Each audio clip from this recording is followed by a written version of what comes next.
Assalamualaikum warahmatullahi wabarakatuh. Selamat pagi anak-anak. Bagaimana kabarnya hari ini? Alhamdulillah.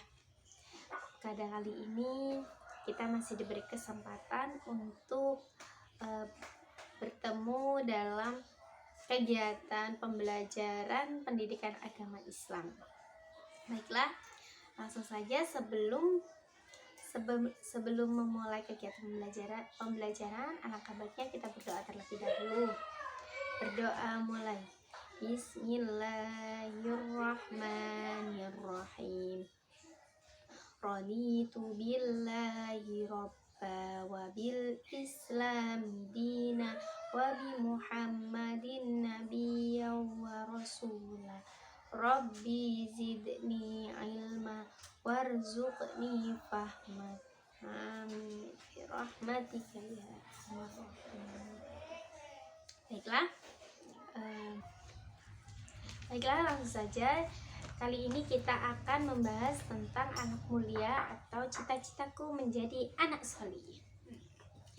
Nah, jadi di dalam Islam ini mengajarkan bahwasanya Islam itu mengutamakan tentang akhlak mulia atau akhlakul karimah, dan hal ini dapat dilihat dari kisah-kisah teladan yang banyak mengajarkan tentang akhlakul karimah di dalam kehidupan kita sehari-hari. Nah, selain itu di dalam Al-Qur'an itu terdapat perintah agar kita senantiasa berperilaku baik atau senantiasa menerapkan akhlakul karimah. Nah, terdapat beberapa akhlak terpuji yang diperintahkan, yaitu salah satunya ada jujur, kemudian hormat dan patuh kepada kedua orang tua dan guru, dan yang ketiga yaitu saling menghormati saling menghargai sesama manusia. Oleh karena itu kita itu sebagai umat Rasulullah atau sebagai umat Islam, kita itu diwajibkan untuk meneladani tentang sikap dan perilaku terpuji Rasulullah serta menerapkannya dalam kehidupan sehari-hari. Dan yang pertama yaitu seperti tadi, bahwa terdapat beberapa akhlak terpuji, salah satunya yaitu jujur. Nah, yang pertama ini jujur. Ada yang tahu apa sih jujur itu? Nah, jujur itu berasal dari kata aswidqu. Apa aswidqu? Aswidqu berasal dari kata aswidqu.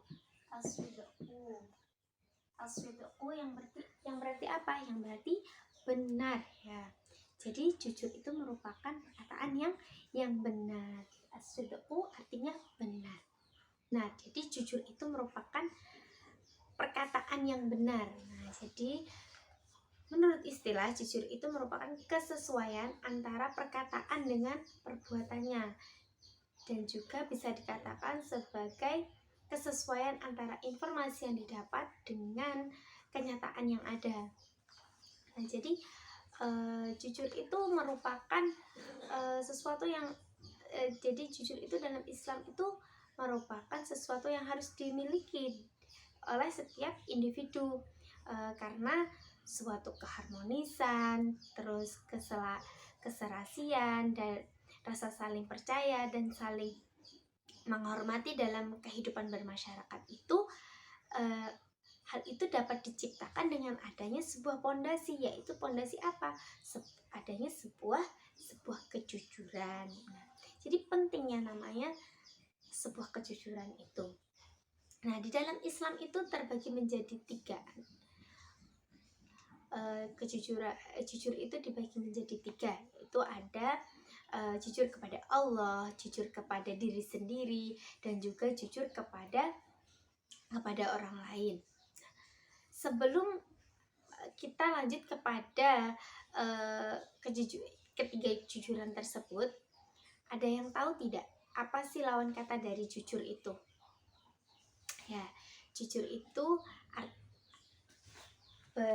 lawan kata jujur itu adalah al-kadhib. Al-kadibu. Al-kadibu. Apa al-kadibu? Yang artinya bohong. Boleh tidak berbohong itu? Ya, tentu tidak. Jadi berbohong itu tidak boleh. Apa sih bohong itu? Jadi bohong itu merupakan berkata yang tidak sesuai kenyataan. Sedangkan jujur tadi apa? Berkata benar, benar apa adanya sesuai dengan kenyataan. Jadi saling berlawanan dengan bohong tadi. Jadi jelas di sini bahwa bohong itu adalah perbuatan yang tidak diperbolehkan. Kemudian selanjutnya ini yang ketiga, jujur di dalam Islam terbagi menjadi tiga, yaitu ada jujur kepada Allah, jujur kepada diri sendiri, dan juga jujur kepada orang lain. Apa sih jujur kepada Allah di sini? Jujur kepada Allah di sini itu merupakan dengan cara kita menaati perintah Allah dimanapun dan kapanpun. Jadi dimanapun kita berada, kita harus menaati perintah Allah. Dan jujur kepada diri sendiri itu seperti apa? Yaitu contohnya suatu tindakan dengan penuh kesadaran yang yaitu keberanian kita itu untuk dapat menyadari suatu kondisi diri sendiri yang mampu menerimanya dengan baik. Tidak hanya menerima sesuatu yang baik dalam diri kita saja, tapi juga kita bisa menerimanya dengan sesuatu yang buruk dalam diri kita. Contohnya yaitu berani mengakui sebuah kesalahan. Jadi kalau misalkan kita berbuat salah, kita harus mengakui bahwa kita itu salah. Tapi bukan berarti dengan mengakui kesalahan itu kita malah merasa bersalah, tidak. Tapi jadikanlah sebuah kesalahan yang kita alami itu dijadikan sebagai sebuah pelajaran untuk kita. Jadi kedepannya kita bisa menjadi lebih baik, seperti itu. Nah, kemudian jujur itu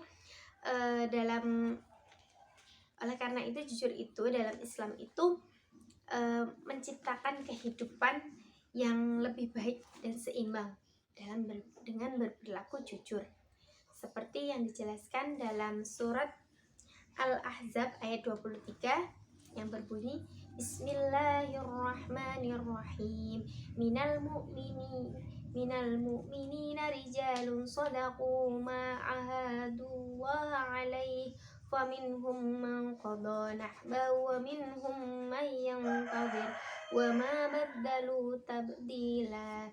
Yang artinya di antara orang-orang mukmin itu ada orang-orang yang menepati yang telah mereka janjikan kepada Allah.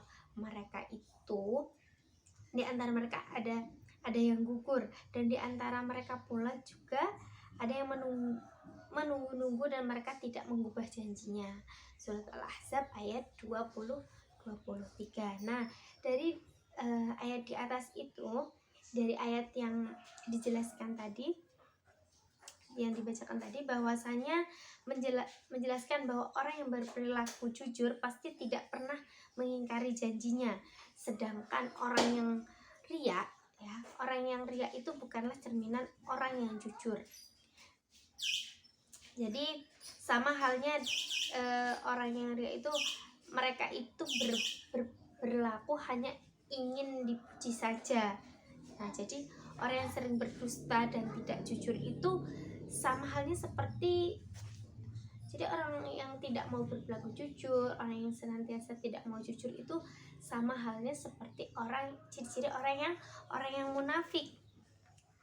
Orang yang munafik itu orang yang seperti apa? Karena orang yang mengaku beriman tetapi hatinya kafir, seperti yang dijelaskan dalam hadis Bukhari. Rasulullah SAW bersabda, ayatul munafiqun thalatun idza haddatsa kadzaba wa idza wa'ada akhlafa wa idza utumina khana. Yang artinya ciri-ciri orang munafik itu terbagi menjadi 3. Apabila berkata, ia berkhianat, dan apabila berjanji ia mengingkari, dan apabila dipercaya ia berkhianat. Hadis riwayat Bukhari. Jadi pada kesempatan kali ini bahwa kita diperintahkan untuk berperilaku jujur, dianjurkan untuk berperilaku jujur, bahwa karena jujur ini merupakan akhlak yang mulia, akhlak yang terpuji. Kemudian selanjutnya yaitu kembali kepada hormat dan patuh kepada kedua orang tua atau guru. Nah, jadi setiap muslim itu hendaknya kita mematuhi perintah Allah dan menjauhi larangannya. Ya, diantaranya kita tuh senantiasa untuk berakhlak terpuji seperti tadi,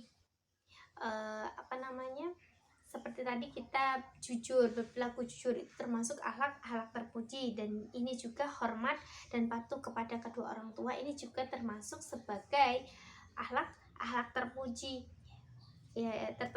Jadi akhlak terpuji itu bukan hanya kepada teman atau saudara saya, tapi kepada siapapun, terhadap sesama manusia dimanapun dan kapanpun dalam kehidupan kita sehari-hari, dimanapun kita menemui orang-orang di lingkungan kita.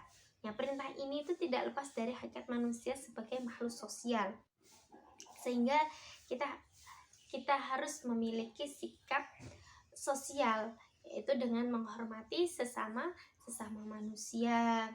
Karena kita terlahir berbeda-beda, ada yang berbeda agamanya, kemudian berbeda sukunya, budayanya, dan lain sebagainya.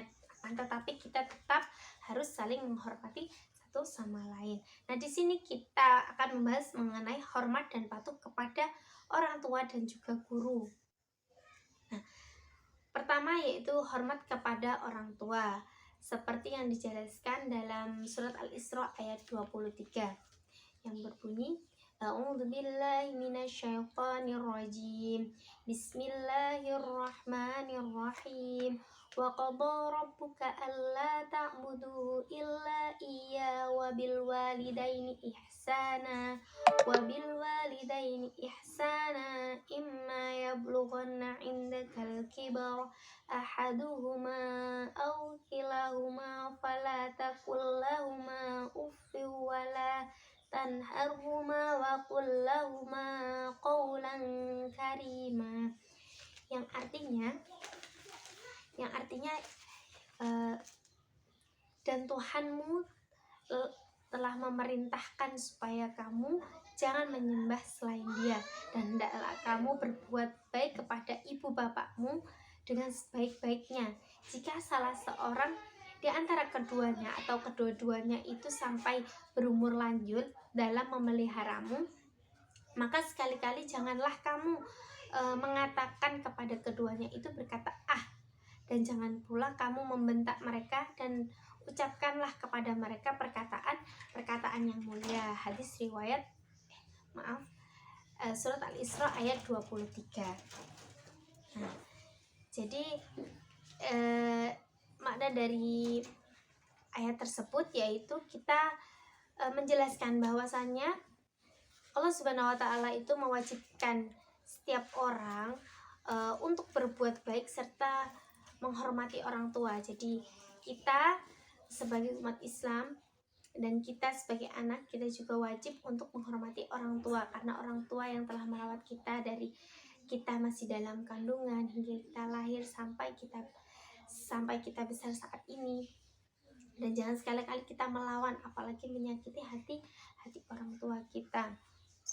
Karena dalam agama Islam ini sangat menjunjung tinggi adanya rasa hormat kepada sesama manusia, terutama kepada orang tua, karena orang tua itu adalah orang yang melahirkan kita, mengajarkan kita, mulai dari kita masih belum bisa berbicara, diajarin berbicara, mengajarkan kita bagaimana kita berjalan, bacaan-bacaan yang lainnya.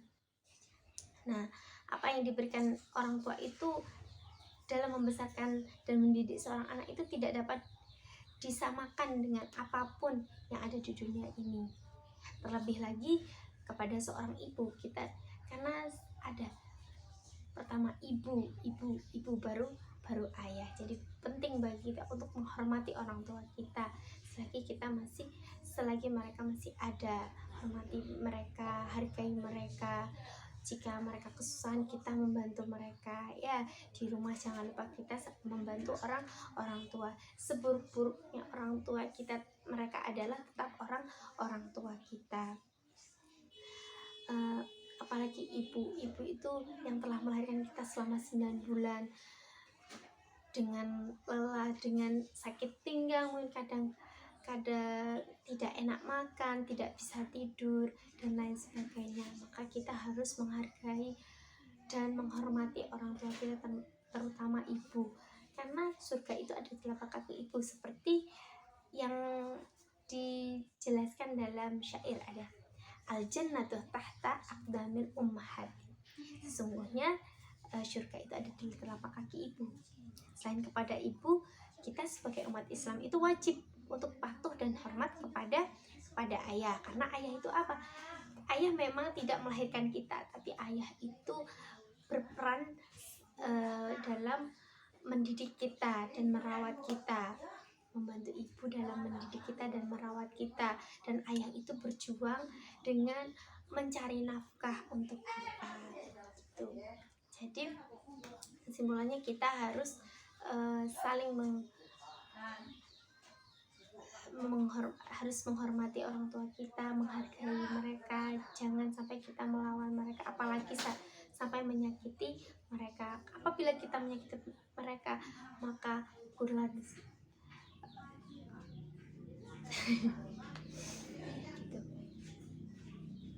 Mungkin hanya itu yang bisa saya sampaikan, kurang lebihnya mohon maaf. Mudah-mudahan ilmu pembelajaran yang sedikit dan singkat ini bisa bermanfaat dan bisa mudah untuk dipahami dengan kalian semua. Sekian dari pembelajaran pada pagi hari ini. Selebihnya mohon maaf. Wassalamualaikum warahmatullahi wabarakatuh.